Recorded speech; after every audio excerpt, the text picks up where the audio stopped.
Cerrado é rico, o Cerrado é milionário. E se vocês forem nesses campos aí, nesses cerrados, essas lagoas aí, pra vocês verem as flores agora, é riquíssimo.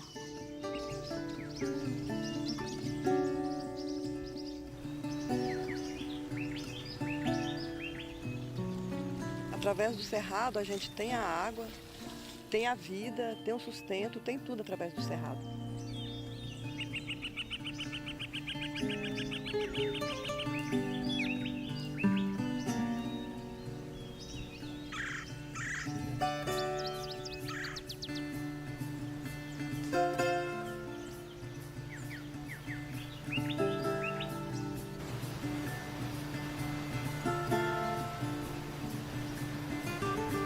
O Cerrado é a mais antiga das formações ambientais da história moderna do planeta Terra. O Cerrado se concretizou totalmente na sua formação global, com todos os seus ambientes, há 45 milhões de anos.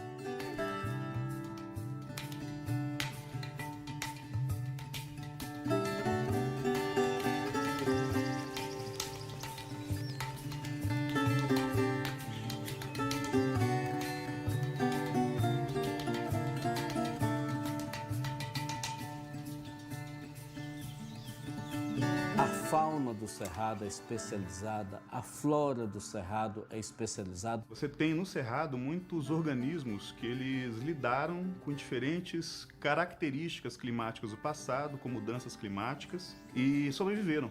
E essas soluções de sobrevivência, elas são muito importantes, inclusive, para a nossa sobrevivência. Existe um potencial farmacológico no Cerrado violentíssimo. Do Cerrado é que eu tiro as ervas para poder permanecer a saúde. Faço sabão para cura de fruta do Cerrado, remédios medicinais, vermífugo caseiro, expectorante. Eu faço remédio para psoríase, leishmaniose, rancinias, tudo com erva.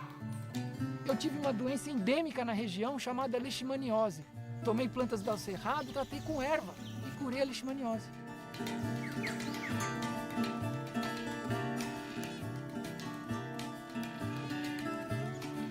O Cerrado é uma matriz ambiental que se localiza nos chapadões centrais do Brasil, no qual existe a maior diversidade florística do mundo e existe também uma das grandes diversidades de animais do planeta Terra. A existência dele é importante para o equilíbrio dos biomas que o circundam. O Cerrado é considerado um hotspot, que são algumas pouquíssimas áreas do mundo que são consideradas de extrema importância por ter espécies que só se apresentam por aqui e que estão sob algum grau de ameaça.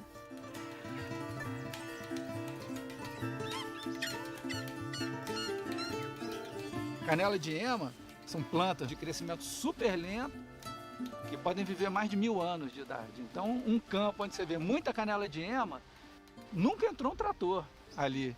Elas nasceram antes do trator ser inventado.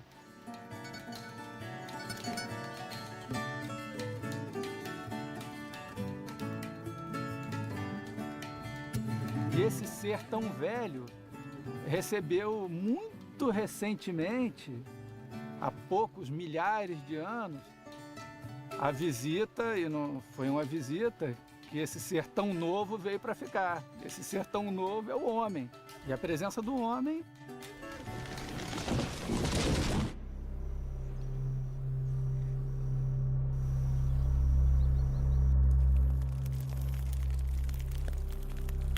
tem alterado dramaticamente a estrutura do cerrado, a sua cobertura e a sua vida.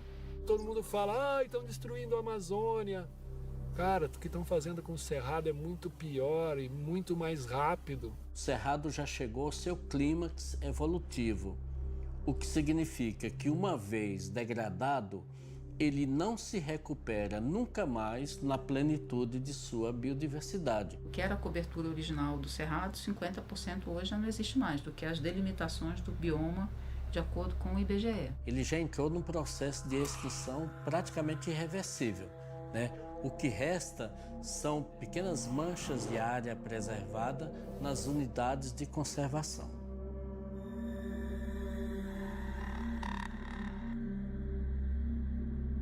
A APA de Pouso Alto, ela é a maior APA do estado de Goiás, tá? Ela tem 872 mil hectares, que é um dos últimos refúgios de cerrado em pé no país. Nós somos aqui o que sobrou do cerrado brasileiro. O que sobrou dessas terras que levaram milhões de anos para crescer e que foram destruídas no Goiás inteiro, no Mato Grosso inteiro, Minas Gerais inteiro, no Brasil inteiro. A APA é uma unidade de conservação do grupo de uso sustentável, cujo principal objetivo é ordenar a ocupação do território. As atividades, né, dentro dessa unidade de conservação deveriam ser de base na conservação. O que pode e o que não pode ser feito nessa APA é determinado por um plano de manejo.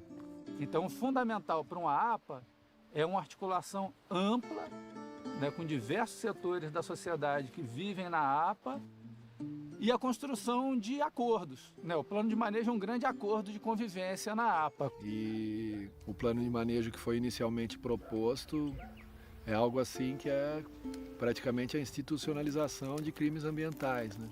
Então, por isso que a gente está lutando para que a gente tenha um plano de manejo que seja coerente com a proposta de uma APA. Um dos pontos focais é que a instituição de unidade de conservação ela visa a melhoria da qualidade de vida das populações envolvidas. A luta é fazer, em primeiro lugar, que o Conselho da APA do Pouso Alto seja representativo. Porque hoje ele foi ocupado pelos grandes fazendeiros. Ocupado por aqueles que não estão nem aí, não estão preocupados nem com o turismo, nem com a preservação ambiental. A gente não tem representatividade da área turística, os assentamentos rurais não estão representados, a agricultura familiar e orgânica não está representada, a comunidade calunga não está representada.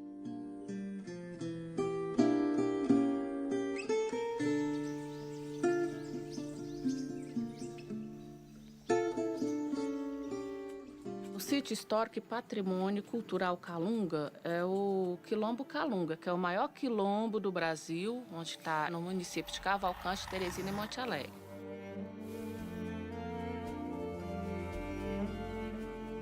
Cavalcante surgiu pelo ouro. Na época, chegou-se a ter 10 mil escravos registrados, trabalhando nas minas de ouro.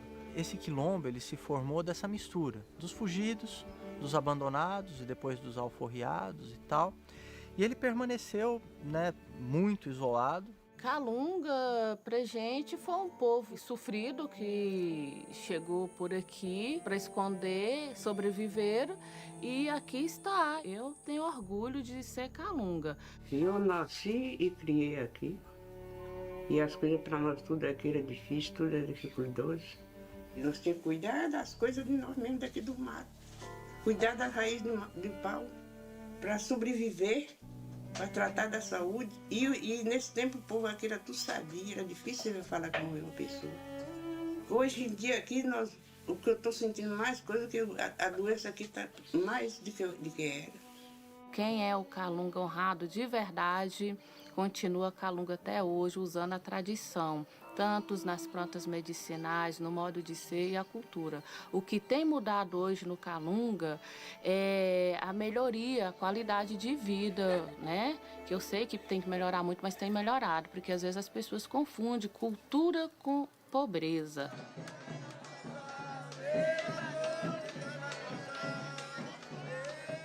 A gente tem que preservar sempre a cultura nossa e não a pobreza. Porque o calunga todo é sofrido. Do jeito que melhorar, eu quero que todo melhore.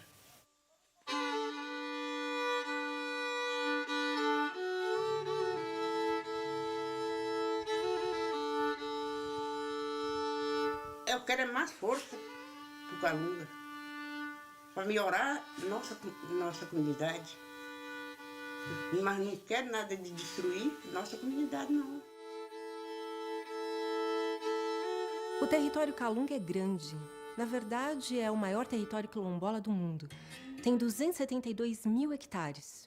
Parece muito, mas ainda é pouco, considerando que muitos descendentes dos quilombolas não têm uma terra demarcada ou estão fora do território Calunga. E eu já me nasci e me criei aqui no povoado de São José. Eu fiz a minha vida trabalhando, derramando suor, pegando a enxada e o machado, fazendo minhas plantações. E aqui eu tenho minhas galinhas, as vacas ali. E essa terra que eu vendi, ela veio do teterevô, do avô, eu vendi para a mineradora. Aqui é um campo de extração de manganês. Aqui está localizada a maior jazida de manganês do estado de Goiás. Esse aqui que é o manganês, que ele é extraído lá da laje. Ele aqui é uma liga do ferro. Sem esse minério aqui, nós não vamos poder andar de avião nem de carro. Eu seria contra a extração se causasse danos, tivesse impacto, mas é uma coisa de impacto mínimo. Esse material pode voltar para o mesmo buraco aonde você arrebentou aquela laje. Isso aqui, o rejeito dela é um adubo, você pode misturar na terra e plantar qualquer florestamento. Olha lá, aquilo ali era rejeito. Ó. Tá vendo tanto que tá bonita as árvores lá? Ó. A população local ela ainda tem uma visão muito limitada do que é a problemática ambiental. Olha o evento que aconteceu em Mariana, né? Então, no momento em que vier um empreendimento desse, que a gente receber aquele calhamaço de papel do EIA-RIMA, nós, sociedade, temos o dever de observar todos os detalhes. A gente vai depender disso para ter uma chance maior de frear a ganância da mineração, mas impedir, eu particularmente acho muito pouco provável. Infelizmente, Cavalcante, toda a história do município tem uma forte ligação com a mineração. Esse aqui é o leito de um rio seco. Esse lugar aqui representa muito para Cavalcante, que esse aqui foi o primeiro garimpo de cristal declarado. E essas vazantes foram todas exploradas com pá e picareta para poder tirar o cristal. E, portanto, a Soriônica ficou com essa largura. Tem uma mineradora lá dentro da cidade, né, que eu acho que não é bom para ninguém. Isso é uma herança de séculos de mineração que tiraram toneladas de ouro daqui, foram embora com esse ouro, o município continua carente e ficou com um córrego maravilhoso desse, poluído com mercúrio.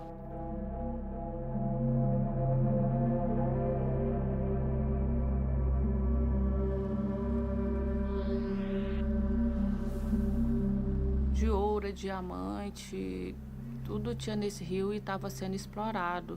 Tinha as balsas ali e dentro dessas pessoas não ficava nada para a comunidade. Uma mineradora vai vir aqui, vai destruir tudo, vai arrancar toda a riqueza, deixando aqui só o estrago. Cavalcante tem 300 anos de mineração, é um município extremamente pobre até hoje ainda, né? Quem está comprando está ganhando bilhões. E quem está tirando aqui isso, quase sendo escravizado e ajudando a estragar a natureza, está à beira da miséria ou abaixo da linha da miséria. Então não é justo.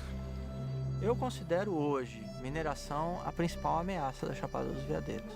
A mineração, nessa porção. Minha opinião sobre os mineradores aqui no nosso território minha opinião é não logo, devido às coisas ruins que fica pra gente, porque ainda está preservado, mas se continuar assim, eu não sei o que vai ser. Pegou, o povo garimpou um bocado aí, depois a polícia veio e tirou eles e nós achou que foi bom. Se o povo garimpou pra lá, garimpou aí, foi no tempo, intoxicou a água do Paraná.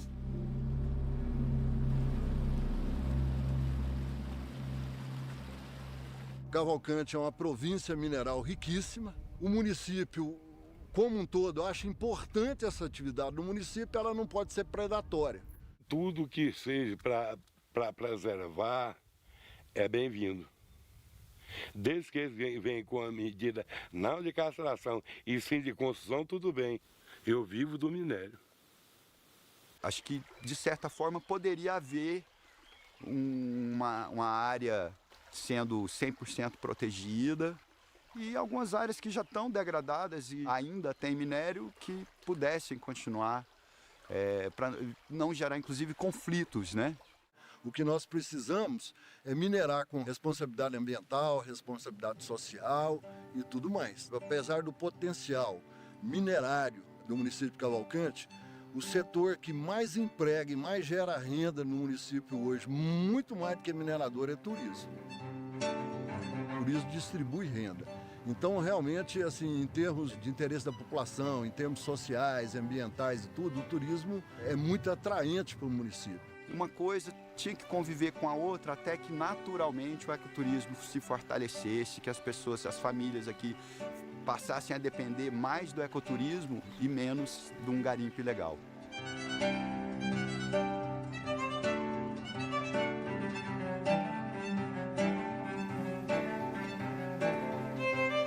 Os calungos presentes na natureza, eles não vendem para ninguém. O calunga aqui só dos calungas. E os calunga sempre precisou de utilizar disso aqui para a sua sobrevivência, tipo caça, até a madeira para fazer sua própria casa, tá? A pesca, né? Mas nada assim de forma que estragasse o meio ambiente. A gente trabalha com a roça de toco, planta um ano num lugar, o outro ano refloresta.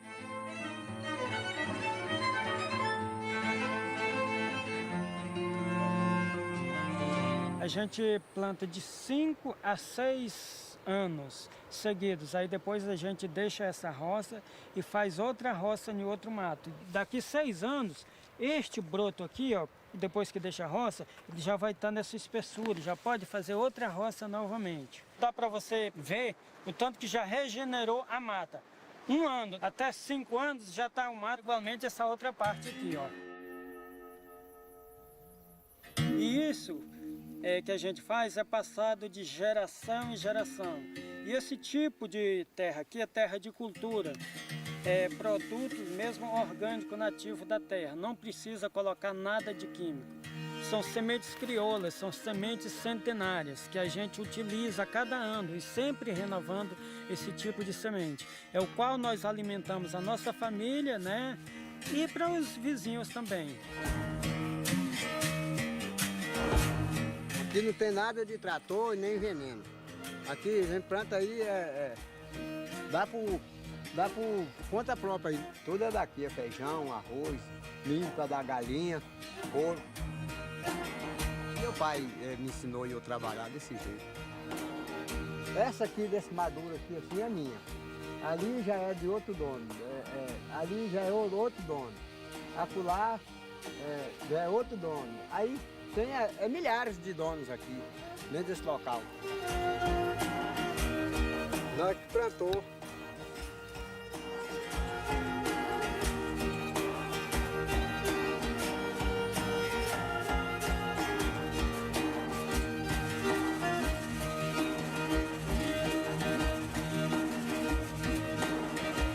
São 350 anos fugindo pelo sertão, foram caçados impiedosamente, inclusive pelo mercenário Lampião. Depois de tanta injustiça, questionar o direito territorial quilombola é racismo. Comendo raiz de pau, resistiram e resistem, até hoje. É a África, o coração do Brasil. Na escassez ou na abundância, os calungas descobriram as supercomidas, comidas especiais, altamente nutritivas.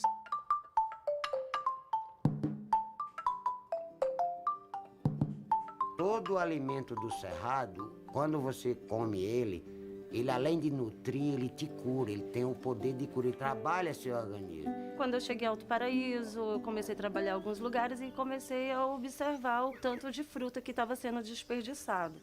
Eu comecei a pesquisar um pouco o cerrado, junto com os calungas, vendo, né, o potencial, que eles tiravam óleo de coco, tiravam farinha. Eu consegui desenvolver alguns doces, né, algumas geleias. O jatobá, eu vi que ele seria o ideal para fazer um café, um cappuccino, né? Então, ele dá para fazer mingau, ele dá para fazer emulsificante de sorvete, ele dá para fazer cremes, bolos, pães. Além de ter uma nutrição top, extremamente boa e limpa, você protege o meio quando você utiliza esse recurso. Então eles têm uma extração totalmente sustentável, aonde vai gerar essa renda, porque até então eles achavam que eles têm muita riqueza. Poxa, mas quem que vai querer comprar o buriti? O que é que vai fazer com o buriti? Esse aqui é o buriti, dá pra fazer suco, dá pra fazer risoto, dá pra fazer creme, sorvete. Esse é um biscoito de buriti, farinha de coquinajá. E dentro é uma Nutella de goiabada com cacau. A gente tenta fazer esse resgate para que isso se mantenha, para que o cerrado sobreviva, para que as pessoas vejam o cerrado de outra forma, o que ele pode trazer em nosso benefício, para que nossos filhos e nossos netos possam conhecer o buriti, o baru, o piqui, porque isso também é cultura, entendeu?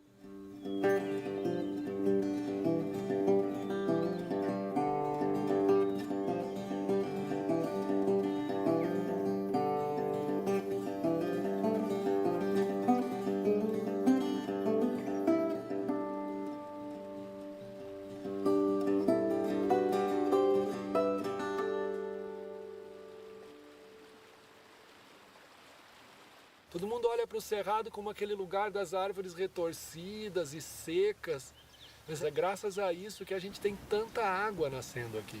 Você olha um cerrado, está crente que ele está num lugar seco, não está não. As raízes estão dentro d'água. O lençol freático é bem profundo, 15, 20, 30 metros. As raízes chegam até lá. Por isso, as árvores não perdem as folhas no cerrado. O cerrado, as raízes do cerrado, associadas ao complexo de vida, contribuem para a infiltração dessa água. De onde vem a água? Ela nasceu, mas nasceu de onde? É a água que escorre do solo. A rocha, o quartzito, ela é uma esponja. Quando ela absorve água, tem muito espaço entre os grãos da rocha para a rocha ficar encharcada, né? Você tem esse relevo desses chapadões com solo muito profundo. Então esse solo é como se fosse, você aumentou o tamanho dessa caixa d'água. O fato dele estar num planalto um pouco mais alto, né, faz dele também que ele funciona como um guarda-chuva, né, distribuindo essa água para as outras regiões do Brasil.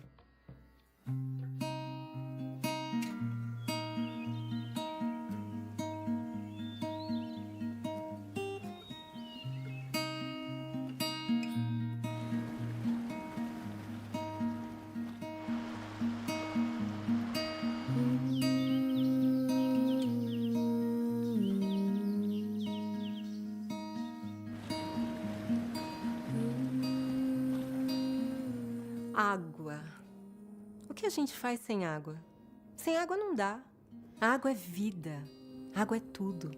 Brasília, a capital do país, está secando. Já está faltando água e em breve vai ter muito parlamentar da Asa Norte tomando banho de canequinha. Para eles tudo bem, porque eles ficam em Brasília de terça a quinta. Mas e a população? Como é que vai ser isso? Um caos. Uma tristeza. E será que assim as pessoas vão querer saber do cerrado? Brasília sempre teve água, porque ao seu redor morava um sertão velho, berço das águas. E agora, não mora mais. Cerrado é velho senhor. Ser tão velho, ignorado como um idoso que todos já consideram gagá. Não querem ver, não querem ouvir, não é problema meu. O que parece é que ninguém liga pro cerrado. Não dá para ignorar sem água na torneira. Dá?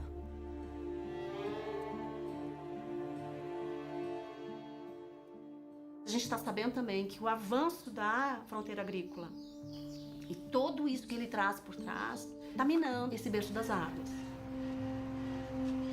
Você corta a árvore do cerrado. A água que é chupada por essas plantas maiores, com essas folhas grandes, que evaporam bastante água durante o dia inteiro, elas acabam. Então, seca aquela área e torna o solo mais seco. O ciclo hidrológico não é só uma função de quanta de chuva que está caindo, mas também qual é o sistema que está recebendo essa precipitação. Então, quando você tira um sistema que tem raízes profundas, que tem uma cobertura bastante diversificada, para um sistema mais simples e que é também um grande consumidor de água, você diminui a capacidade de recarga e a capacidade de afloramento depois dessa água nos cursos de água. Que isso daí é uma das lendas que surgiram aqui, eu não sei qual engenheiro agrônomo que saiu com essa afirmação. Então eu não tenho dúvida nenhuma, eu tenho segurança bastante para dizer que esse balanço hídrico aí, ele é favorável para as áreas de agricultura usando hoje as técnicas que nós usamos. A vegetação exótica, ela não absorve a água da chuva como a vegetação nativa do cerrado. Ela só absorve aquela quantidade de água suficiente para a sua sobrevivência. Por isso que a área de recarga dos aquíferos não existe mais na região do cerrado. A única coisa que segura a água é floresta nativa. Então, quanto mais desmatarmos o cerrado, menos águas nós vamos ter. No mínimo, 10 rios de médio porte desaparecem por ano no cerrado.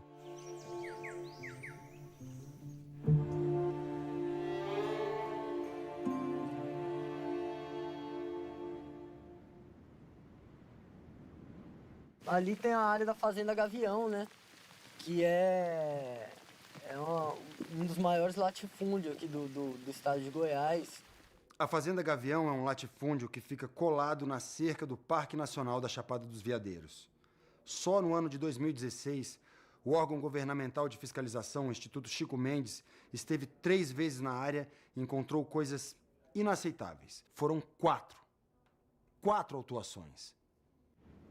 Toda essa área era um cerrado em pé, bonito e tal, e a gente vê vários descampados que passaram o correntão recentemente. Né? O correntão são 2 tratores com uma corrente gigante que vai levando tudo que está em pé. E passaram esse correntão para fazer o cultivo da soja transgênica. E essa fazenda, existem denúncias muito evidentes de que pertence ao pai do governador do estado de Goiás. Fazenda Gavião, né? Isso. O pai do governador arrendou aqui para plantar? Tá.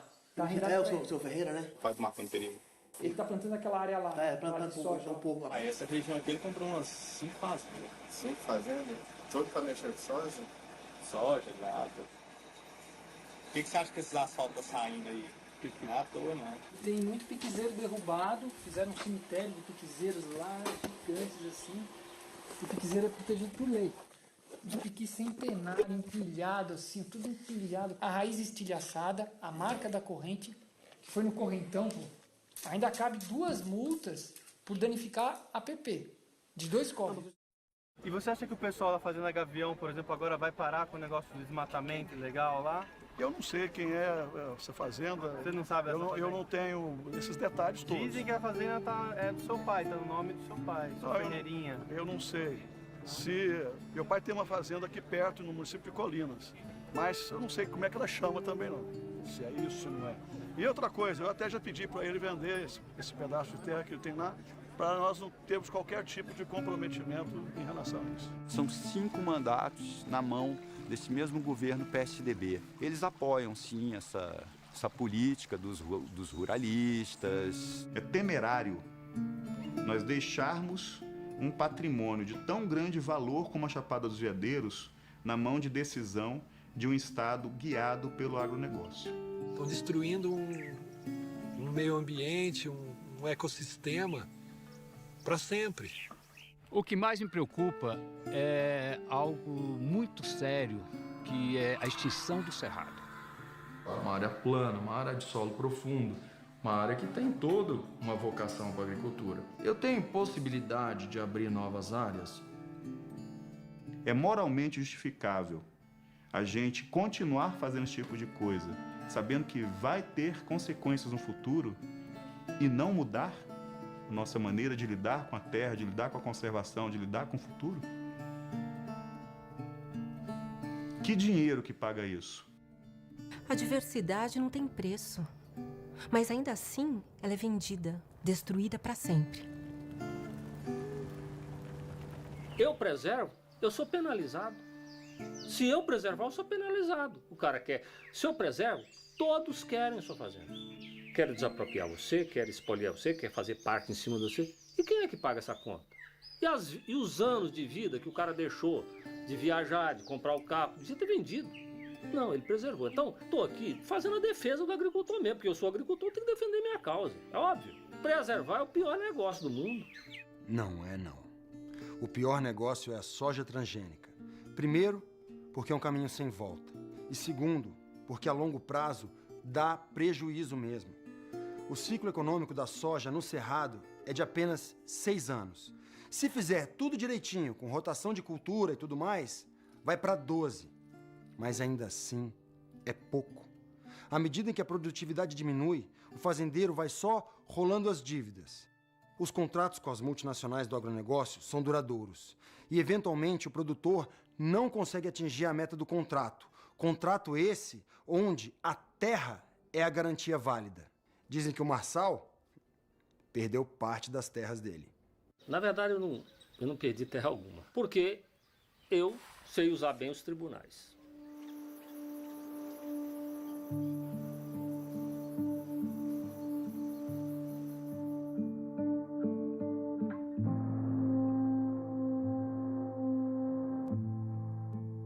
O Caminho do Cerrado é o nome do projeto.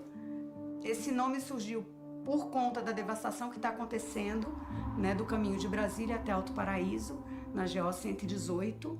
E o objetivo dele é fazer essa denúncia, né, do impacto do agronegócio, principalmente no Cerrado. O corpo nu, a nossa pureza mesmo, né, a nossa fragilidade, naquela imensidão de plantação, assim, da devastação que está acontecendo. Cerrado, a savana com maior biodiversidade do planeta. O horizonte inteiro é soja. Inteiro, olha que incoerência. É um projeto que está mostrando o caminho que o Cerrado está tomando.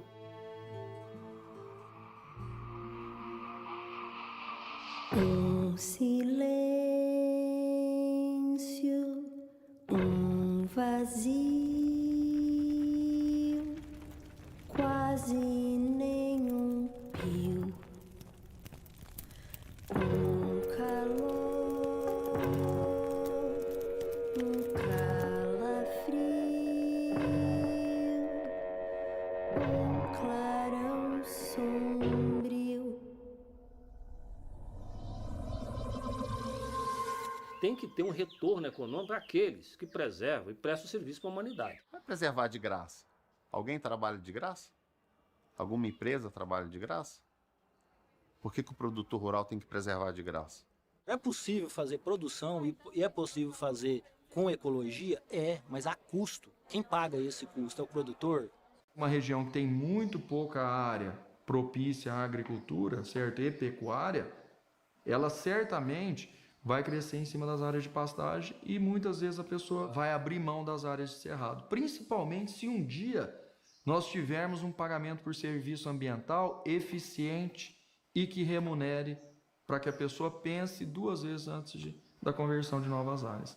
Pagamento, né? Mas esse cara aí, o Leonardo Ribeiro, não pensou 2 vezes antes de abrir uma nova área. Mesmo já tendo 600 hectares de soja, mesmo já tendo lucrado 11 milhões em 1 ano, de acordo com ele mesmo, e desmatou muito.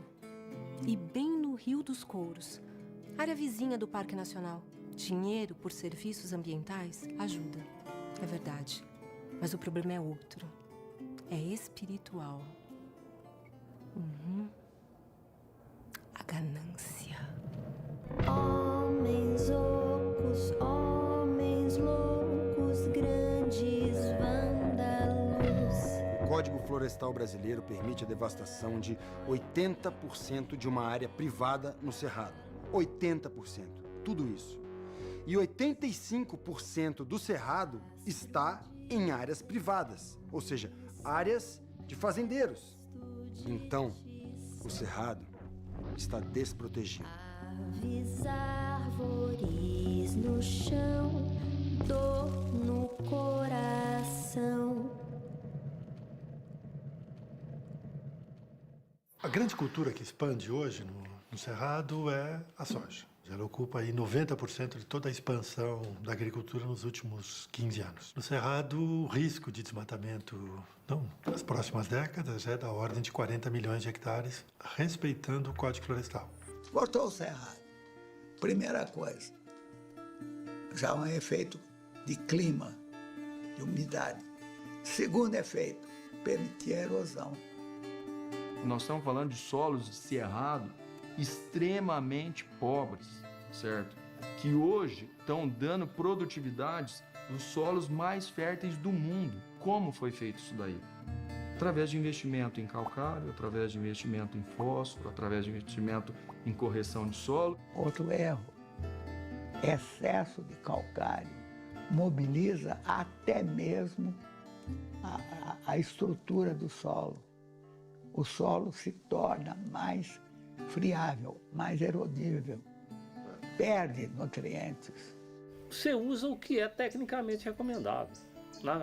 Existe uma relação técnica, você usa aquilo que é necessário para você ter uma produtividade mínima. Então, isso varia com vários tipos de solo. Um você precisa usar um pouco mais, outro um pouco menos, porque ninguém vai fazer uma agricultura com excesso de insumo. Poderia ter um manejo de nutrientes melhor do que você tem, porque o que você coloca em excesso na agricultura, é o que eu falo, sai pelo ladrão.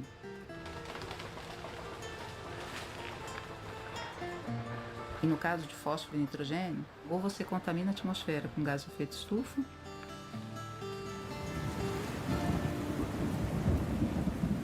ou você vai eutrofizar os seus recursos hídricos.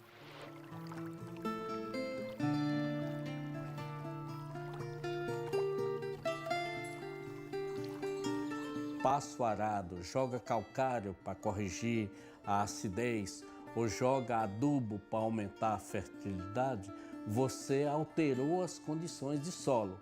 Aquelas plantas que existiam ali não vão conseguir existir mais, vão desaparecer. Por isso a gente diz que o cerrado está em vias de extinção. E mesmo se você conseguir produzir essas espécies em viveiro, você vai plantar onde? Não existe local para você fazer o que se chama de revitalização, porque a área aonde vai receber essa planta já foi totalmente modificada.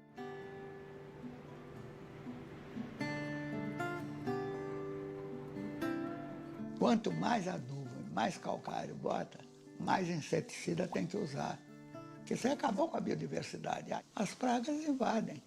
Acaba as nossas lavouras sendo refúgio das pragas do agronegócio, porque eles usam todo tipo de agrotóxico, todo tipo de defensivo, e nós não usamos. Se você tem um monocultivo nesses campos de altitude, nessas áreas mais altas, né? Então você acaba prejudicando essas nascentes em cima dessas áreas e prejudica todo mundo que está abaixo. E o que a gente já tem acompanhado é a contaminação dos rios por esses venenos que infiltram no solo, vão para o lençol freático e chegam na água.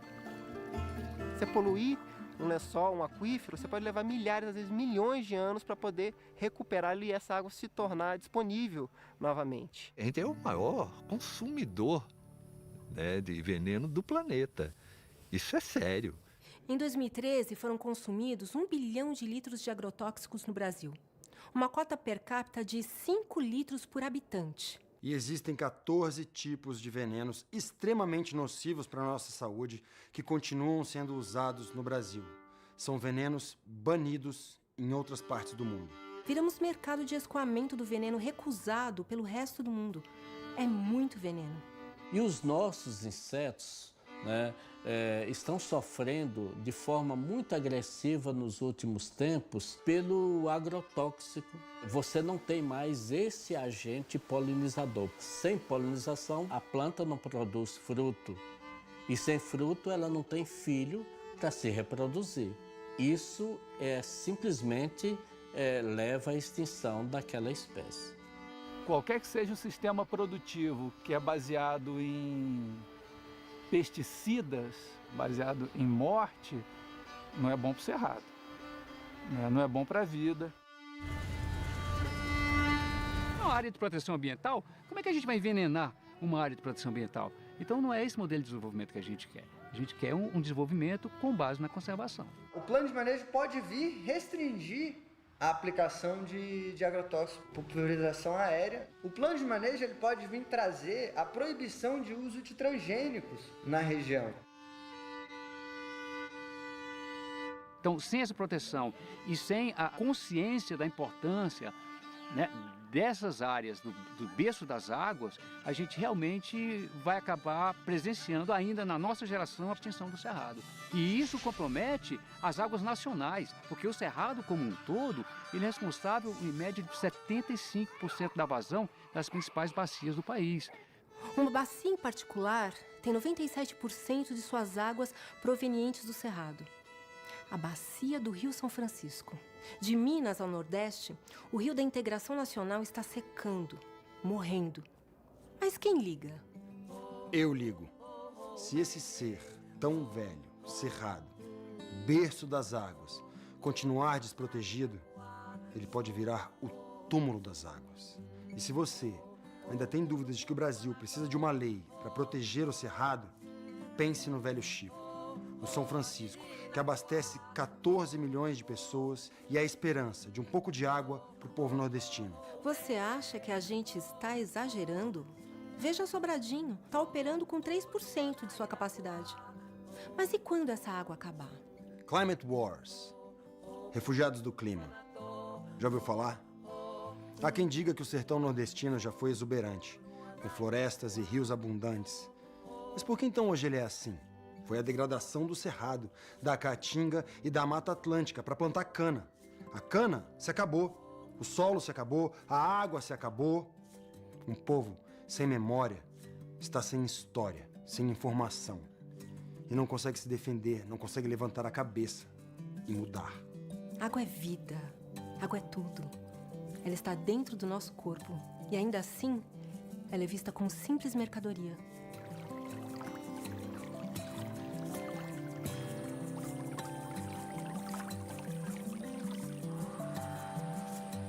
Nós temos aqui a principal bacia da região, é a bacia do Rio Tocantinzinho, tá? Aonde já foi pedido um estudo integrado da bacia hidrográfica deste rio para a implementação de 22 PCHs ao longo do trecho desse Rio Tocantinzinho. Especificamente o caso de Cavalcante, foi analisado um único rio, né, que é o Rio das Almas. A barragem é Santa Mônica. Ele iria barrar o rio, que depois vai abastecer parte do território quilombola. Isso aqui é o Paraná. É aqui que o pessoal da Furna queria fazer, mas só que a comunidade Calunga não aceitou. Aí eles iam fechar esse paredão com aquele outro ali, ó. O impacto desses empreendimentos na região, ele é baseado em 3 pilares. O ambiental, que é óbvio. Ele muda um rio que é corredeira para um estado parado. Isso aí a gente já perde a principal espécie ameaçada nossa, que é o pato-mergulhão. O pato-mergulhão é a espécie mais ameaçada das Américas. Ontem nós temos entre 175 a 225 indivíduos no mundo todo. Ele é uma espécie que utiliza ambientes de águas cristalinas, oxigenadas. Ele tem um senso visual acurado para se alimentar de peixes. E certamente a construção de PCHs muda totalmente a configuração do ambiente onde ele vive. Uma das grandes mentiras contadas é que hidrelétrica é um modelo energético limpo. Não é. Os reservatórios viram verdadeiras fábricas de gás de efeito estufa, inclusive metano, né? Que é produzido com a decomposição da vegetação nesses ambientes sem oxigênio. E não é renovável, porque depois que acabou a hidrelétrica, o que é que você faz? Você reconstrói o rio? É uma intervenção irreversível. Pelo aspecto social, porque a presença de vários homens operários impacta nosso sistema social, nosso sistema de saúde, nosso sistema de educação. Ligados a esse problema de qualidade de vida, né? De falta de atendimento, hospital que não funciona, que não tem água potável, né? Problema de segurança, violência.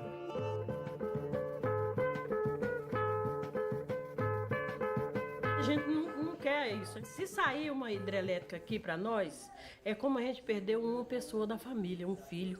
Já tiveram aqui para a gente poder assinar, né, os papéis para poder ser indenizado. Eles foram aqui no meu vizinho, Aí foi lá no Brivaldinho, inclusive o Brivaldinho foi indenizado também.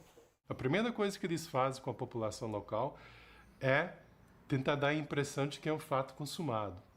O empreendimento que ainda está em fase de estudo, que tipicamente não sequer tem um processo de licenciamento ambiental, faz isso como uma forma de manipular a população, de não se mobilizar para defender seus direitos, para dividir a população. Alguém chegou aqui falando que era uma obra do governo. Eu não queria assinar documento nenhum e insistiram que de todo jeito a gente seria indenizados, né?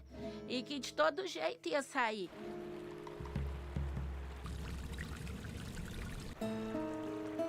E também no aspecto econômico, porque nossa economia depende do ecoturismo, que busca uma região que tem cachoeiras preservadas, que tem a sua água pura. Hoje o rio, para mim, é o meu viver, porque eu realmente dependo de pessoas que vêm visitar o rio, que passam por ele para nadar, para mergulhar. E o peixe ia sumir, né?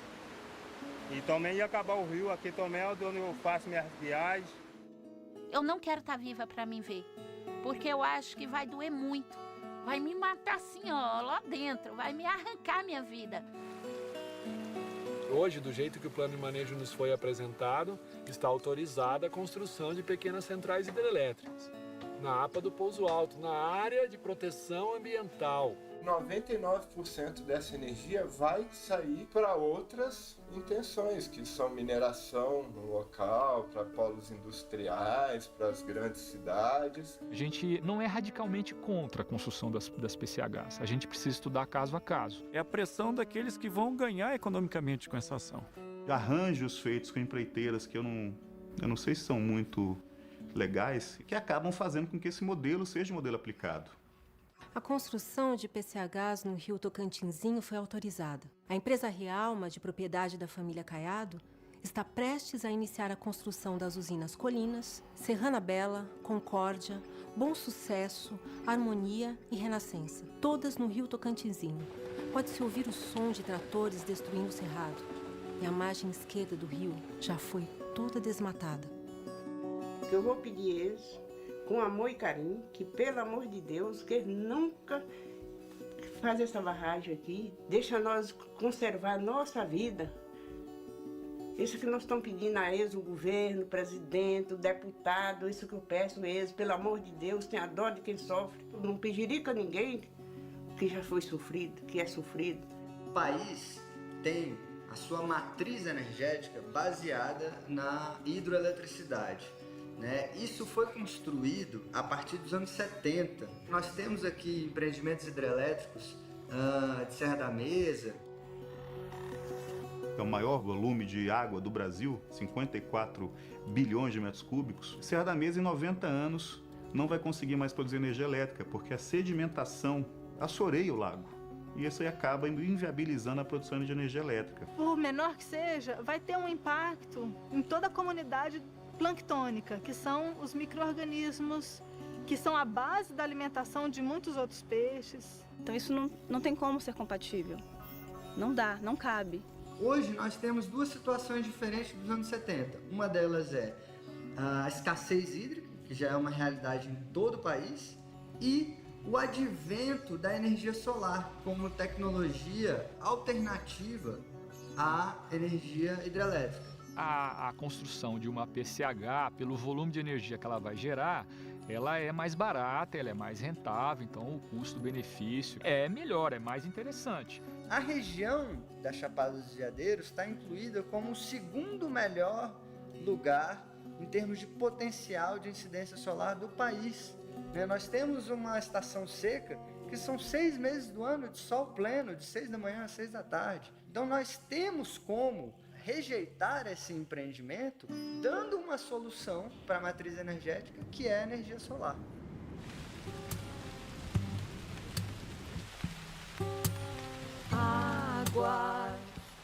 Água sagrada, bem precioso, é preciso cuidar.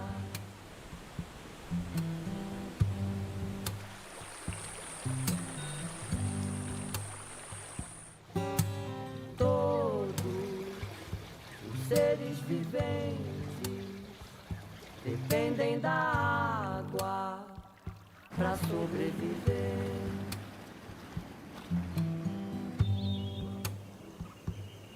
Consciência, a conservação, sem desperdício, sem degradação.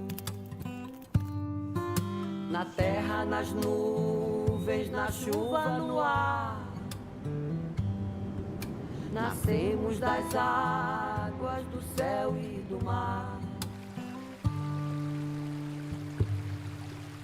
Esse último ano, essa outra fazenda aqui na frente, eram vários tratores derrubando todas as árvores. Deixaram algumas poucas e foi tudo virado pasto. Estamos sendo aqui rodeados pela soja, pela monocultura, que mata todas as águas, todas as plantas e todos os animais. E a gente fica assim, querendo fazer alguma coisa, cantando, tocando, fazendo projetos de conscientização, de educação ambiental. As pessoas precisam de ser informadas, porque informando elas conhecem e conhecendo elas podem ter um motivo para agir.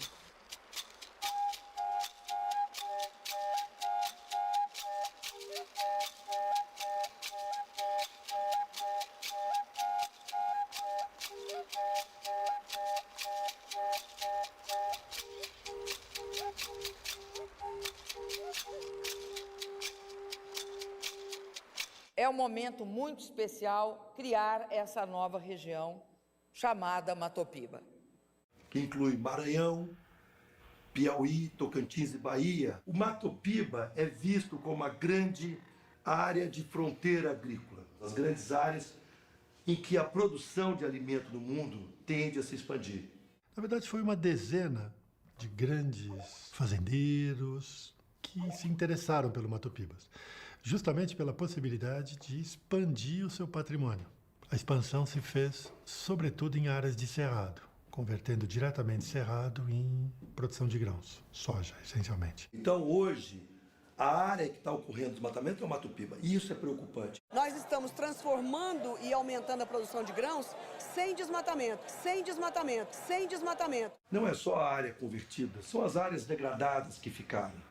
São populações marginalizadas. Ele é um senhor também. Ele é um senhor também. Olha como vocês estão carregando a mulher.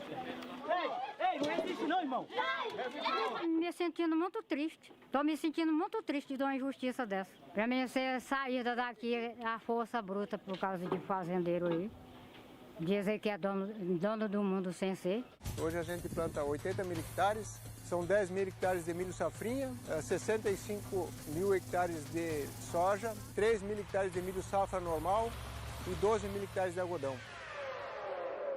Para o futuro é parar, né? Onde tiver que expandir, a gente vai mais para o norte ainda. Se chegar no mar, a gente tem que parar, né?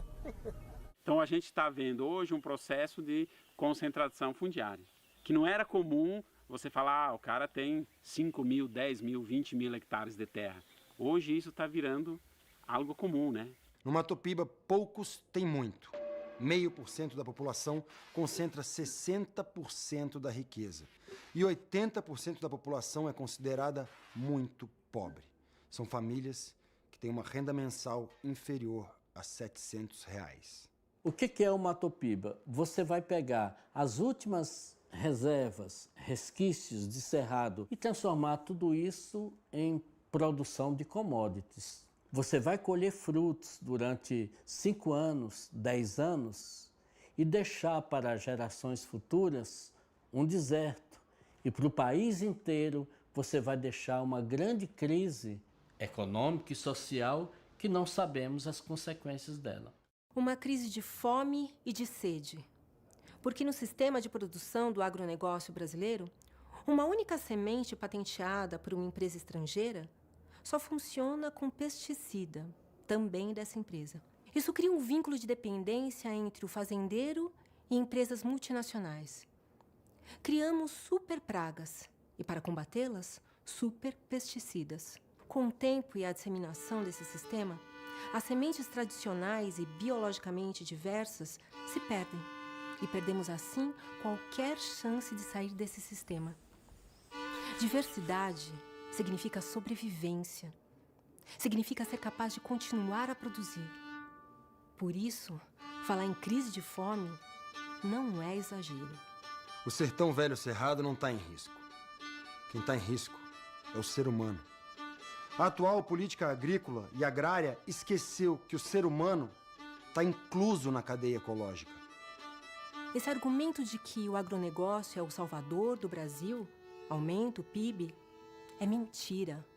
Ele é o salvador da economia hoje, mas a longo prazo é a falência dos fazendeiros e de um sistema produtivo de milhares de anos. Só cultura, cultivo e sementes.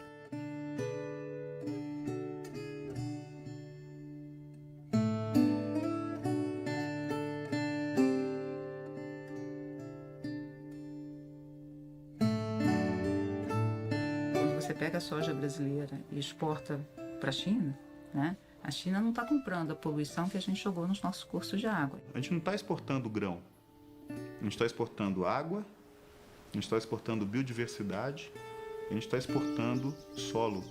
Que sentido faz a gente destruir o cerrado brasileiro para alimentar a vaca na China? E com essa falácia, com essa inverdade de que é para acabar com a fome no mundo. Desenvolvimento, sim. Nós queremos produção. A gente precisa comer, mas queremos uma produção sem agrotóxico. Nós queremos uma produção orgânica. Nós queremos agroecologia, né? Nós queremos algo que esteja em acordo com a preservação ambiental. A gente pode ter alimento, mas tem que pensar na água, tem que pensar no vizinho que está plantando o seu orgânico. É isso que a gente vem discutindo no plano de manejo da APA do Pouso Alto. É da gente ter atividades compatíveis. A maioria dos agricultores familiares estão dentro da APA, que ele vai ter que preservar e ele tem a necessidade de produzir e sobreviver. Só que o agronegócio pressiona de todas as formas. Isso já é motivo de algumas pessoas estar deixando o trabalho da agricultura familiar, tá indo para outras fazendas trabalhar de empregado ou indo para a cidade. Os filhos não veem perspectiva de continuar porque é uma pressão muito grande para eles sair. Como que pode meia dúzia de agricultores grandes sobreviver e 5.000 agricultores familiares tem na Chapada? 5.000 agricultores familiares. Vai ficar aí eternamente dependente só de salário, de viver empregado e deixando a sua área não poder trabalhar na sua área de terra. O avanço da agricultura, ela é um avanço necessário. Felizmente ou infelizmente, ele é necessário. A agricultura é imprescindível para nós. Na verdade, aqui mesmo no entorno de Alto Paraíso tem vários assentamentos, agricultura familiar, que abastecem a cidade. Essas monoculturas não abastecem Alto Paraíso em nenhuma região aqui. É tudo para exportação. O sujeito, ele não acredita naquilo que faz, porque se acreditasse no que fizesse, ele comeria soja transgênica com agrotóxico e dava isso pro filho dele. Pergunta se ele dá isso pro filho dele. Produtores familiares produzem muito mais alimento, com muito mais qualidade. Tem na mesa brasileira que as verduras, legumes, esses pequenos produtos, vêm da agricultura familiar.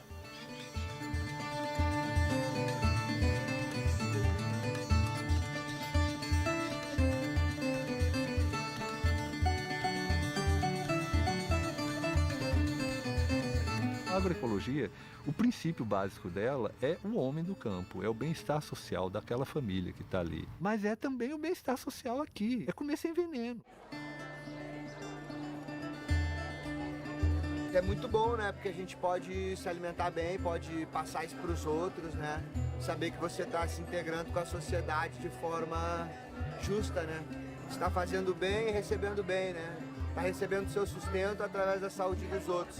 Os moradores daqui, a gente fomenta essa feira para que as coisas funcionem da maneira como a gente acredita que o mundo tem que ser, né? Melhor.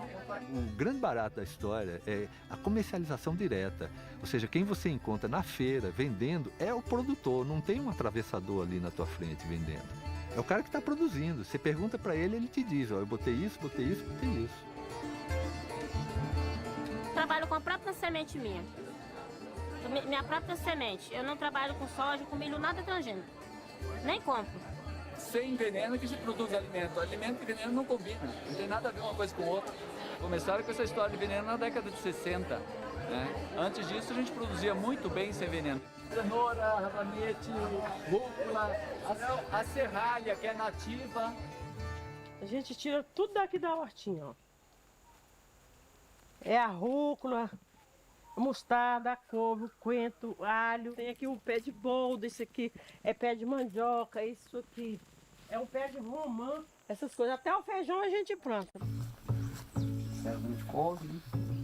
Aí tá os mamão, tomate, tá tudo aí na ecologia aí, né? Pé de coco, a caúba que tem a fruta, né? Lá embaixo tá o buriti. Daqui mais uns 30 dias isso aqui vai estar tudo cheio, né? Aqui são as plantinhas pequenas, né? De tempero. Aqui é uma parreira de pitaia que eu estou fazendo, né? Então elas estão subindo, né? Pimenta, por baixo pimenta, para aproveitar o espaço, né? Tudo sem inseticida, tá? De puro, tá?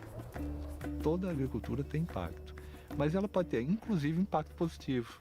É possível produzir em grande escala de forma orgânica? É.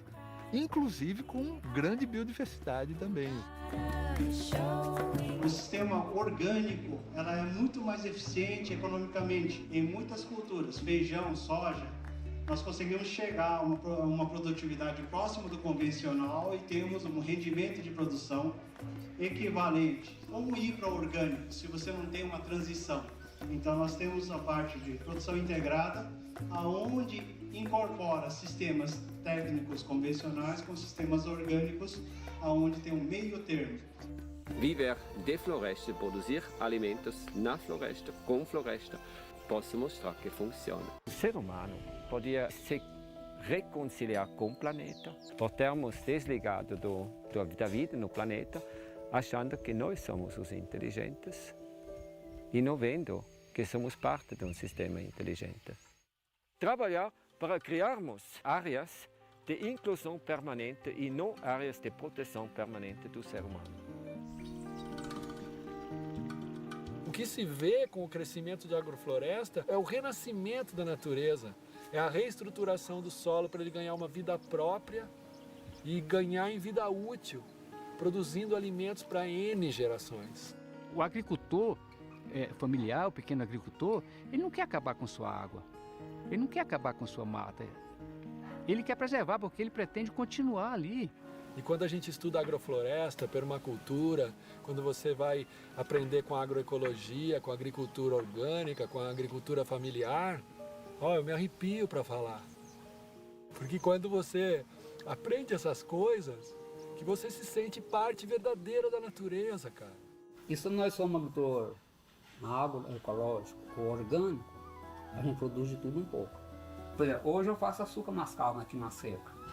Quando chegar a época da chuva, eu tenho muita manga, muita goiaba, então eu deveria fazer doce de goiaba, ou as polpas de goiaba, né? Ou de outras frutas, né? Uso mais tradicional, ou mais típico, ou mais regional, diferentes fontes de alimento, isso é um seguro que a gente tem para situações adversas, né? Isso é fruto de uma longa história de coexistência com o meio ambiente.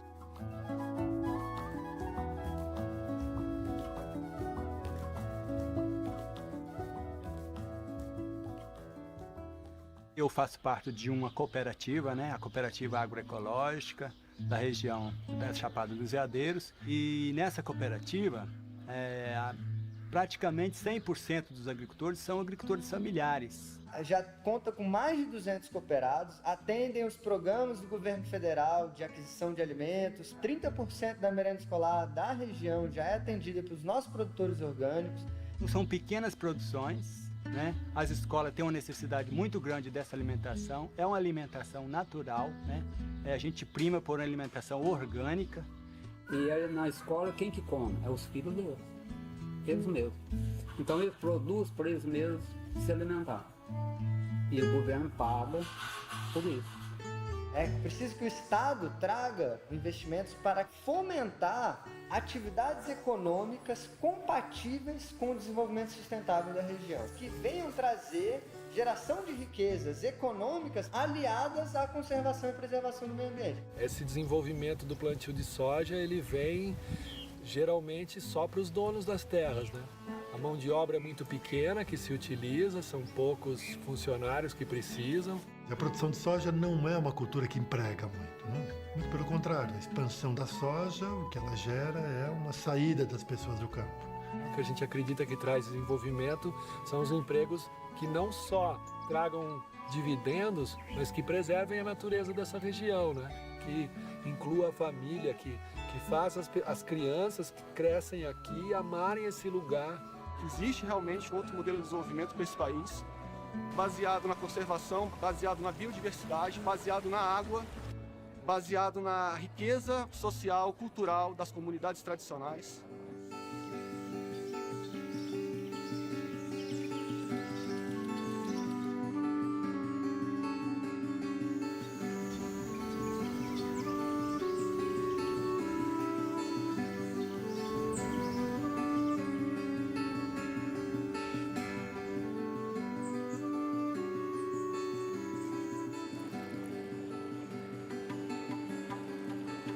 Aqui a gente tem uma pequena amostra do Cerrado, Parque Nacional da Chapada dos Veadeiros, que é onde nós estamos aqui agora.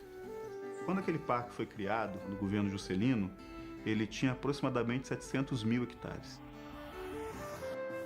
Ele recebeu uma série de mutilações do governo militar. Então hoje ele tem por volta de 10% da sua área original. São 65 mil hectares. Hoje a gente planta 80 mil hectares. Isso é muito pouco, principalmente para a fauna. O que a gente tem hoje, Chapada dos Veadeiros, ele não é efetivo para conservar a biodiversidade da região. O Brasil não precisa mais de parque. O Brasil hoje é um grande parque preservado. Do Cerrado inteiro, a gente tem 0,5% de área protegida, de categorias mais restritas, como o Parque Nacional. Uma APA, né, essa categoria, Área de Proteção Ambiental, a gente não consegue ter o mesmo grau de conservação que um parque nacional como esse. E há cerca de 3 anos, o Ministério do Meio Ambiente, em parceria com o ICMBio, retomou os estudos para uma nova ampliação do Parque Nacional. Então essas áreas que a gente mais briga pela conservação, que são os campos de altitude, elas estariam integradas dentro de uma categoria mais protetora, que é um parque nacional.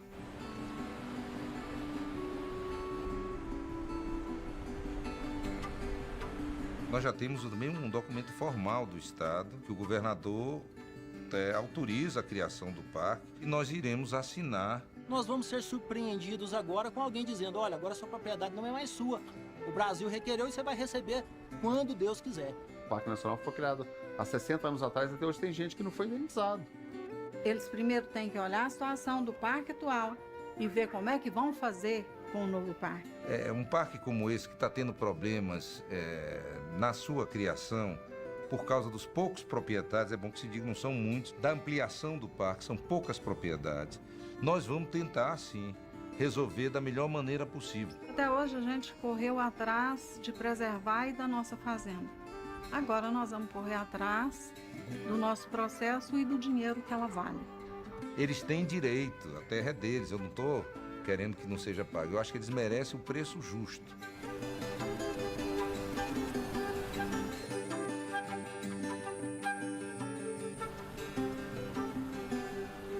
O Parque Nacional tem 65% da sua área Cavalcante. E hoje não tem um portão em Cavalcante, que é o chamado Portão Norte. Estamos trabalhando para isso. E com a abertura desse portão, a gente espera que o parque passe a ser efetivamente um instrumento de integração regional. Para o setor turístico, isso vai ser um grande potencial de geração de emprego, de geração de oportunidades, porque você vai criar novos serviços. É fundamental receber os cidadãos do Brasil e do mundo aqui no Parque Nacional e na Chapada. É fundamental que as pessoas vivenciem essa complexidade.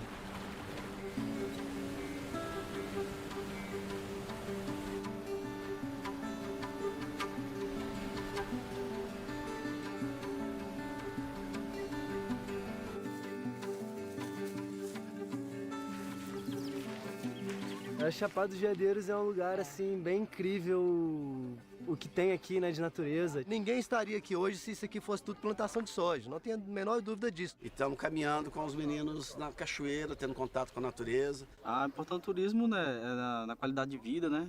Isso é muito importante na preservação do meio ambiente.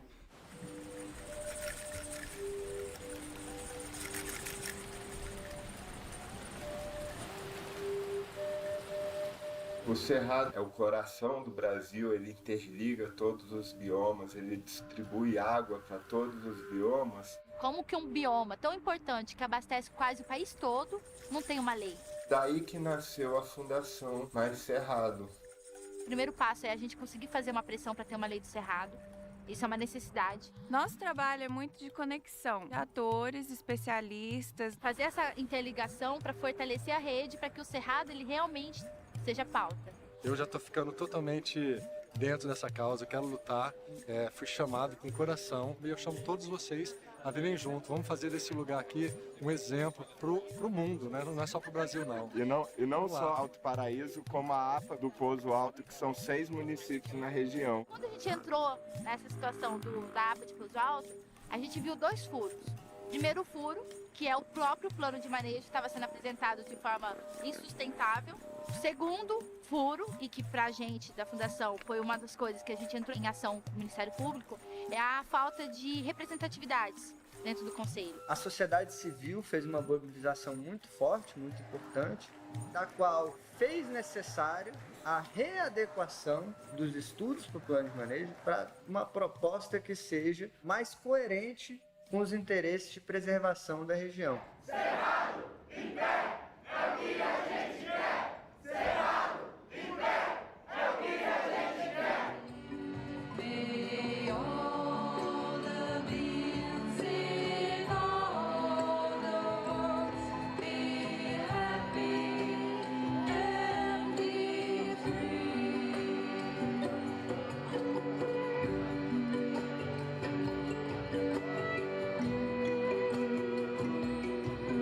Nós estamos unindo poder público, estadual, municipal, terceiro setor, iniciativa privada, sociedade civil, em prol desse objetivo comum, que é abrir caminhos para uma vida sustentável, uma vida em harmonia com a natureza. Com a presença do governador Marconi Perillo, com o respaldo dele, do vice-governador e de todo o governo, a assinatura da portaria do plano de manejo da APA do Pouso Alto.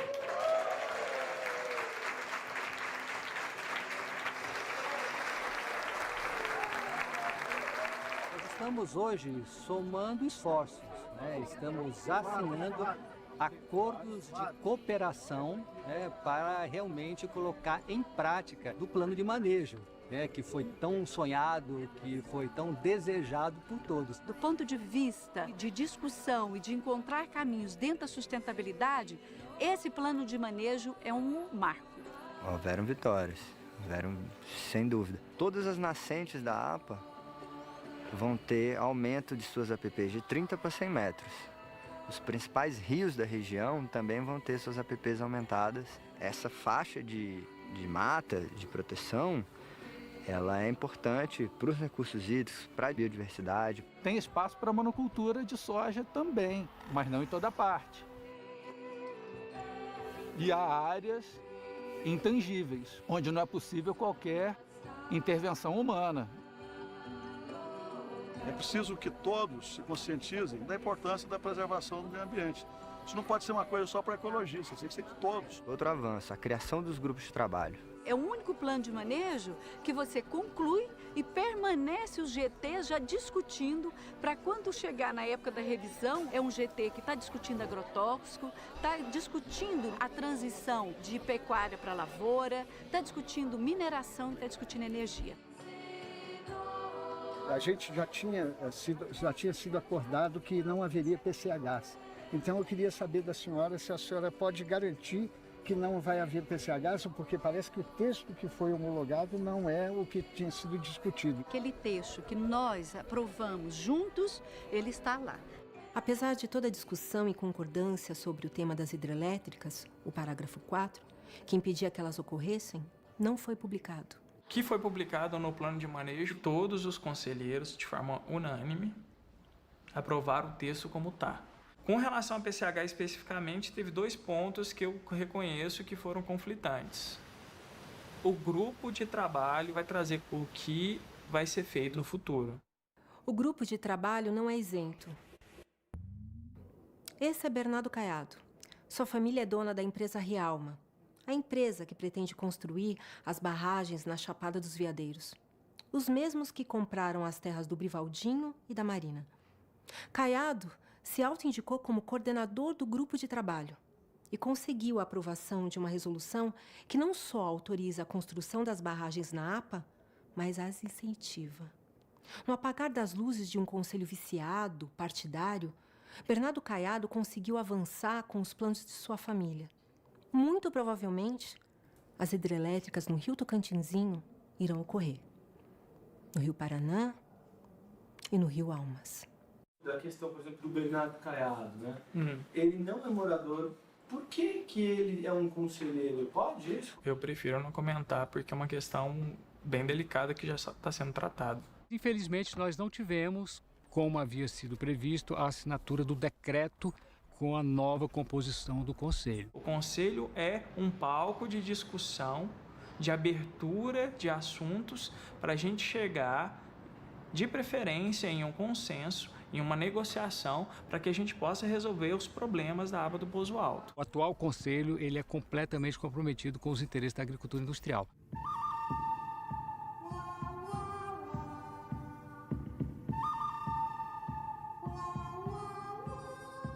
A verdadeira razão de alteração desse conselho, todo mundo sabe qual é. O setor ambientalista argumentando de que era minoria. Fundação Cultural Paulo Marques e Comunidade Quilombola, esses atores aí que estão colocados, alguns deles têm o que a ver com a razão. A Comunidade Quilombola não está aqui dentro. Por força de lei, os assentados, os quilombolas, precisam entrar. Continue. De repente, muda-se uma regra sem a gente estar... Sem ter sido consultado. Consultado. Então nós estamos fazendo um papel de parado. Mas não faz 2 anos nos setores que se diz. Para mudar o conselho? 2 anos. Não votavam e votando o esse conselho assimétrico. A votação assimétrica sempre está sendo corrigida. É exatamente isso que a gente quer corrigir, essa assimetria. E que o que o senhor disse que tem que ser, porque são 15 a seu favor. É isso que a gente quer mudar. A gente quer diversidade. Mas 2 anos sustentando que reivindique suas cadeiras, 2 anos. O atual Conselho da APA tem 29 cadeiras, das quais 2 não estão ocupadas e apenas 5 têm algum compromisso com o meio ambiente. Todas as representatividades têm que ter voz dentro do Conselho. Isso é democrático. É uma questão de você conseguir ter um olhar de todos que moram dentro da Chapada. A proposta de alteração do Conselho da APA cria representatividade a importantes setores que integram o território, como turismo, assentados da reforma agrária, quilombolas e pesquisadores. Quem que vai falar pelo Calunga se não ele mesmo, né? Quem que vai falar pelo agricultor familiar se não eles mesmos? A gente tem que manter a paridade, a igualdade de representação. Poder público e sociedade civil, somente. Não existe outra forma de paridade em que se queira igualar, por exemplo, o setor produtivo com o setor ambiental. O SNUC ele dá uma demonstração clara dos principais segmentos que é desejável compor o conselho. Não existe garantia de mudança de composição. É opcional? Não é opcional. Está na lei, é obrigatório. É fundamental o cumprimento da legislação. A participação plural da sociedade é obrigatória. Eu vou determinar uma ação imediata do ICMBio em cima desse caso concreto.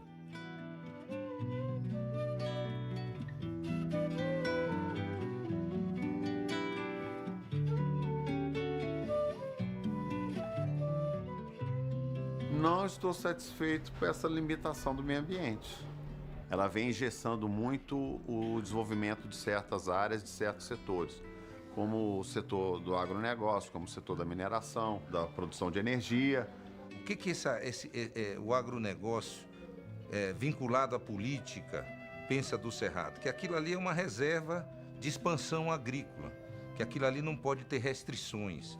Quais são as contrapartidas do governo? Até agora nós só ouvimos o que nós vamos fazer para melhorar o meio ambiente nosso, que é o melhor do Brasil. Só o meio ambiente, meio ambiente, meio ambiente, é o meio ambiente, é o meio ambiente, é o meio ambiente, como se fosse uma devastação total, mas não é isso que ocorre, não. Quando eu considero as áreas de agricultura e as áreas de pastagens, eu tenho que aproximadamente 90 milhões de hectares do bioma cerrado foram convertidos.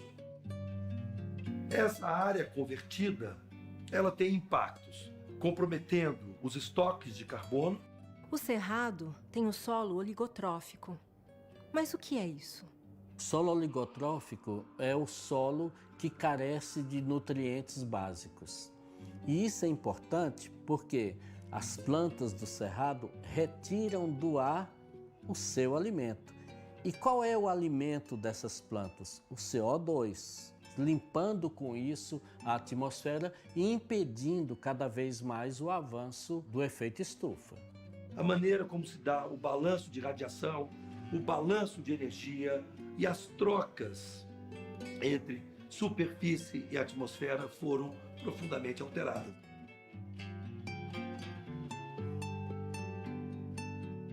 Nós não somos mais poluidores. Nós estamos só sequestrando carbono só. Nós estamos ajudando. Esse discurso aí está deturpado. Aquecimento global não é por causa de produtor rural, não. O clima depende de processos superficiais. Se eu estou mudando a superfície, eu estou mudando o clima.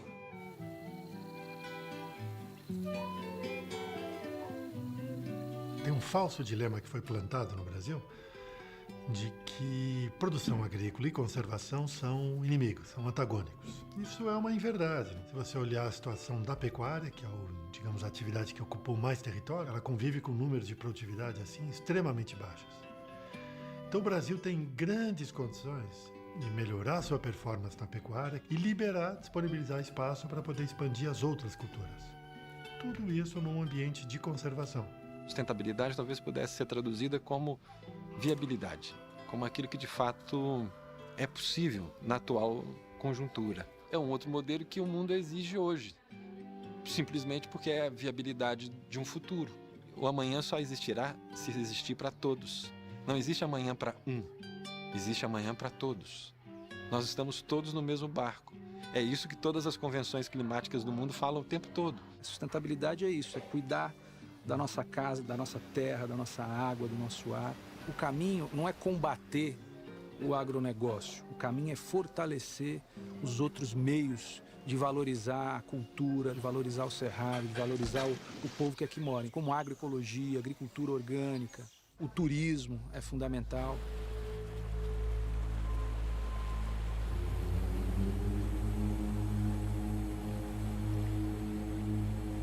Nesse mundo está tudo interconectado. Existe uma interdependência entre absolutamente tudo que é vivo. A água, ela é viva. Então, justamente, o espírito da água é uma manifestação da grande mãe universal. E que nós realmente estamos desrespeitando, porque não estamos vendo, porque não estamos sentindo. Então a gente não percebe a vida que está nas árvores, que está nos rios, que está nas pedras. A gente não percebe que tem vida. Nós estamos nos destruindo sem saber que estamos nos destruindo. Tamanha é a nossa desconexão com a realidade maior da vida, daquilo que de fato somos, daquilo que é esse jogo aqui nesse mundo.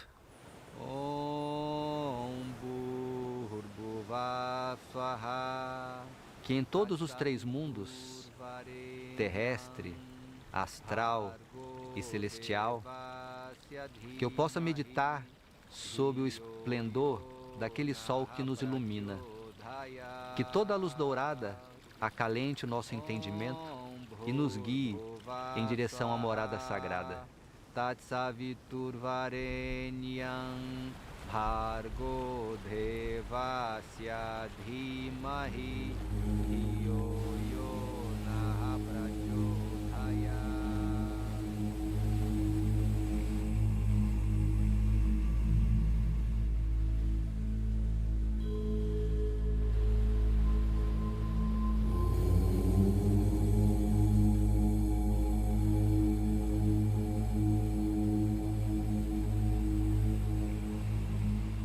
país com maior potencial para a exploração do turismo de natureza no mundo é o Brasil. Não era mais certo se eu tenho 60% do território coberto com florestas, que a minha primeira fonte de rendimento fosse floresta, e não derrubar florestas para plantar agricultura? A economia da região está crescendo a ritmos maiores do que o PIB do país com o ecoturismo. E o ecoturismo depende da preservação. Aquela região, imediatamente, passa a ter uma importância mundial dentro do contexto de áreas protegidas, dentro do contexto de áreas para ecoturismo. E isso aumenta a sensação de bem-estar das comunidades. Elas acabam se sentindo valorizadas, né? O amor próprio delas aumenta por se sentirem pertencentes a um lugar tão especial. Arco-íris, quantas cores, verdes rios, manguezais, mãe terra, planeta, mãe terra, planeta, mãe terra precisa ajuda. Aqui é o encontro do São Miguel com o Tocantinzinho. Isso aqui é uma maravilha, é um paraíso. O pessoal ama isso aqui. O pessoal gosta disso aqui demais. Os turistas vêm, tem gente que vem aqui, não quer ir embora. Aí o pessoal vai lá, faz o passeio e volta e completa aqui com a comida. E depois volta e já traz família, traz outras pessoas, traz amigos. O turismo para a gente aqui é um ponto positivo porque tem ajudado e está ajudando muito a família, né, na geração de renda e também na questão de preservação do meio ambiente. Os turistas quando vêm é uma alegria para a gente. A esposa faz uma comida, eles acertam com ela, eu faço minha viagem, eles acertam. E turista não leva nada, eles trazem. Né?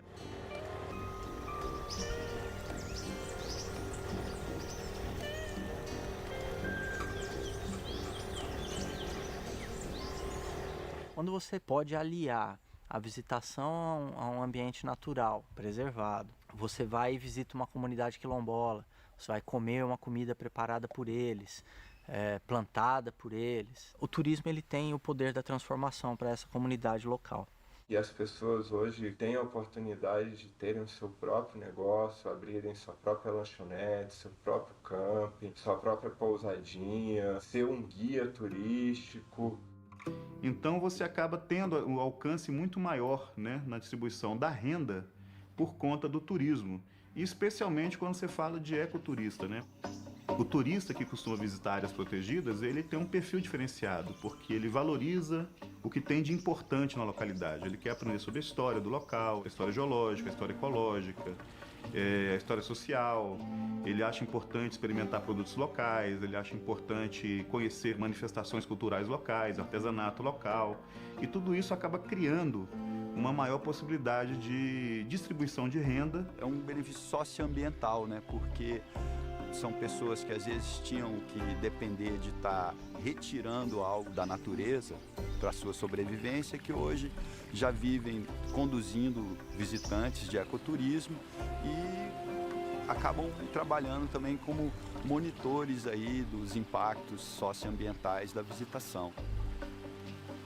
Ou seja, o ecoturismo ele deve ser priorizado como atividade compatível para a região.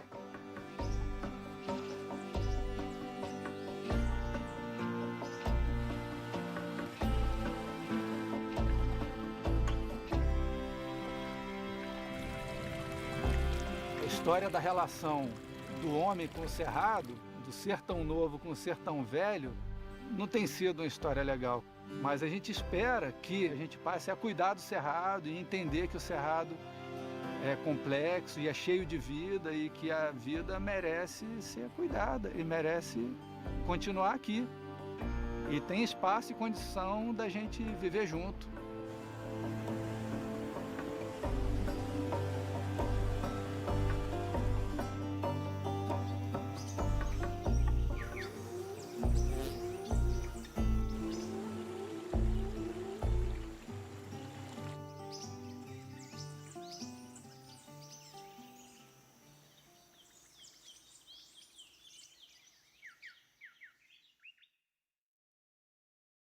Contrariando a lei, o governador de Goiás, Marconi Perillo, não decretou a mudança do Conselho da APA do Pouso Alto. E pior, ignorando todos os estudos apresentados, ele propôs um novo limite para a ampliação do Parque Nacional da Chapada dos Veadeiros, transformando a área de conservação em um queijo suíço.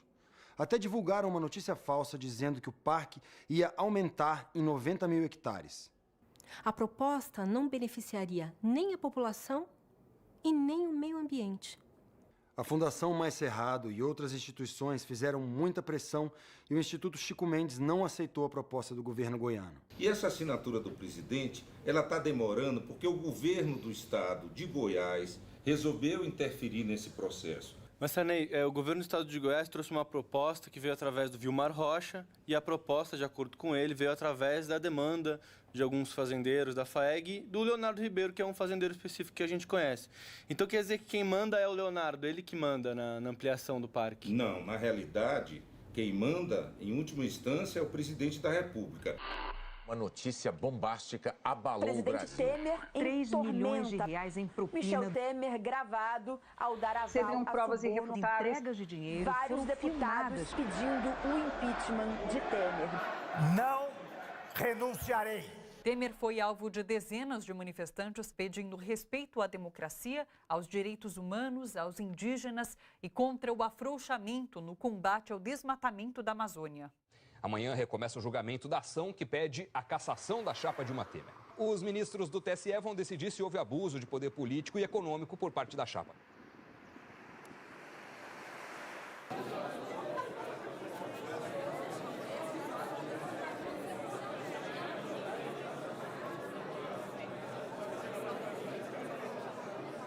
Assinaremos agora um decreto que aumenta em quase 4 vezes a área do Parque Nacional da Chapada dos Veadeiros. Muito obrigado e viva a Chapada!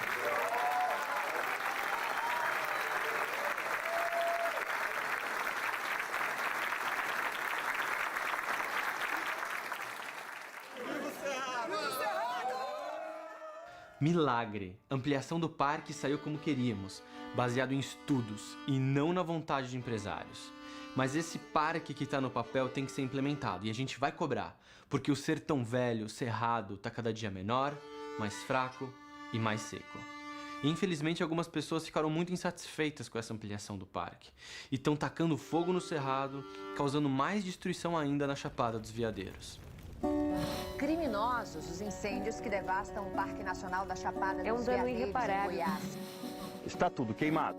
Um cenário assustador. Criminosos estão pondo fogo na mata como represália à ampliação. São criminosos, pessoas que colocam fogo. O cerrado continua em chamas. Brigadistas apagam um incêndio e logo Incêndio criminoso. As chamas destruíram 68 mil hectares, cerca de 28% da reserva. Sou um dos brigadistas voluntários aqui na Chapada dos Veadeiros que há mais de 10 dias luta contra o fogo em todas as direções. A questão de ser criminoso é delicada da gente falar nesse nível, né? Mas há indícios de que esse fogo sim foi provocado. Ele foi causado no momento do dia que estava esquentando, a favor do vento, com ventos muito fortes. Então a tendência é que ele tenha sido provocado sim para causar um incêndio de grandes proporções. É isso que nós estamos avaliando.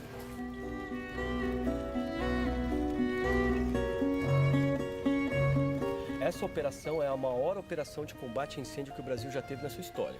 Nós somos cerca de 200 pessoas já em campo, alguns na logística, outros preparando alimentos, outros como brigadistas mesmo apagando os incêndios. Então isso trouxe uma união gigantesca para esse grupo que só se fortalece.